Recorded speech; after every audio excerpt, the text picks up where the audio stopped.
Want to grow your business without spending a dime on ads? Head to www.thebusinessbully.com/without paid ads. Stop guessing, start dominating. So let's get this straight. I am not a Trump supporter. I'm not a Biden supporter. I'm not a Democrat, nor am I a Republican. I'm a Dave supporter. You want to know why? Because Dave is the tribal chief of his own village. You understand? Everybody acknowledges me because I'm the one that provides everything. And so people will say, well, you know, Trump's going to have these tariffs and these tariffs are so bad. Yeah, guess what? Tariffs are always bad.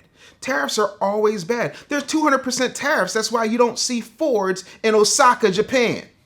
That's how that works, because you get taxed out the wazoo from trying to import your goods, right? We don't do that. What we have done is we have decided to just tax the taxpayers. So you get your check, right? Or what I like to call your biweekly insult if you're not an entrepreneur, because they give you just enough to get by, but never enough to live next to the boss. So you go and you get your biweekly insult and you already have taxes taken out of it. Then when you go to the grocery store, guess what? You got to pay a sales tax. You buy a car, you're paying tax on that. You go to the movies, you're paying tax on that. Everything has taxes. And so these tariffs for me are not a sharp sword. They're more like a blunt weapon. Yes, they will bring down some costs in some ways, but a lot of times as a business person, if I get hit with a tax, then my prices go up. That's how that works. So the savings don't get passed on to you, the tariffs get passed on to you. It is a blunt instrument that I'm not a fan of. The other part of that is, if we got rid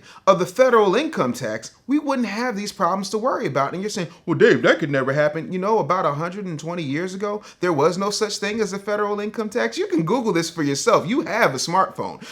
You just have to be smart in order to use it to find the things that you're looking for. But what they did was they said, you know what? We're going to tax the rich. And they taxed the rich at about 90%, and they still were living good. And they said, okay, well, the rich is living good. They're not really complaining about it. Let's start taxing everybody. And then when they got done taxing everybody, you know what they did? Oh, around the 60s and whatnot, right after they killed King. Yes, the government did kill King. You can look it up. The government was also held liable for killing Martin Luther King. It wasn't that he got shot. It was that they snuffed him out in the operating room. But I digress. You know what they did? They said, you know, what would be really cool? We'll get a couple of CIA operatives, one named Gloria Steinem, and we'll get her to just go out there and say, hey, black women, you're a woman first.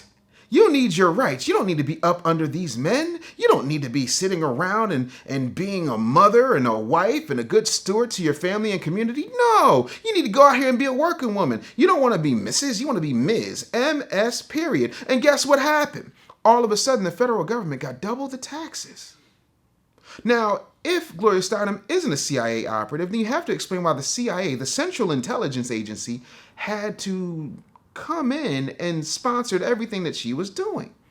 So they love to find new and inventive ways to tax you. Do you think that all of a sudden somebody woke up one day and said, you know what, weed's not bad, let's go ahead and pull out all these dispensaries?